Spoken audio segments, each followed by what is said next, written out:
Like, I absolutely oppose what that is too. Donald Trump going to do about that? That's a great question. Here's the thing. We need to make a clear distinction. So people who are here in this country legally, that's a problem that exists in itself. Okay, it's a terrible, let me finish. Now, people who are in this country illegally did not have to be here if our immigration laws had been enforced. That's why. So that's a clear distinction. I want you to keep that in mind. For example, the shooting that happened in the nightclub last year, there was a U.S. citizen. I agree with you. That's a big It problem. wasn't an illegal person who caused the thing. And I didn't distinguish that or see that as a lesser issue. Yeah. But I recognize that, and that does show too. Here's a real third rail, Islam itself. We really need to have a healthy discussion about this. In the Netherlands right now, there's a gentleman named Geert Wilders. Now, he has some really radical ideas. He thinks the Quran should be banned, that mosques should be closed, all of them. He distinguishes, as I do, Islam, Muslims.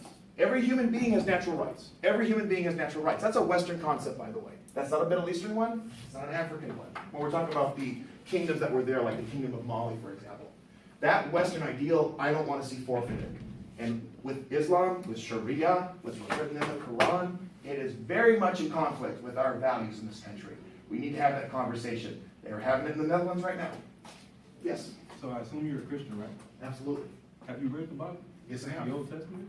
Old and new. Please talk about the Old Testament. Well, I mean, the fact that Christianity has been more modernized than Islam.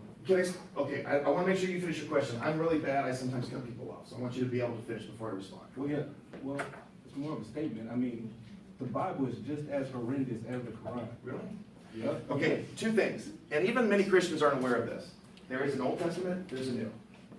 We're under a new And covenant. somehow the New Testament is supposed to nullify the Old Testament. No, it doesn't. That's a great question. It fulfills the New Testament. Excuse me, the Old Testament.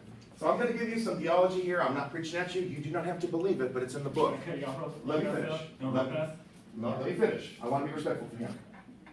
When Christ died on that cross, he fulfilled every sin, every law. And he said so himself.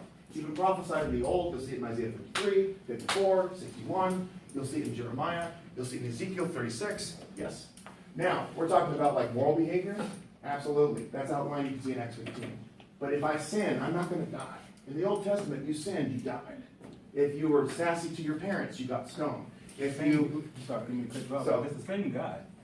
Yeah, but his wrath is fulfilled at the cross. The point I'm trying to It's a make is new that the covenant, Quran- baby. While I don't agree with the Quran or Islam, Okay. but that I'm is glad, the I'm same. glad we have that agreement. Yeah, but I mean, like, showing special treatment for the religion that you were raised in, the book that you were brought up believing was true, Mm-hmm. just axiomatically. I Well, mean, here's something funny. I wasn't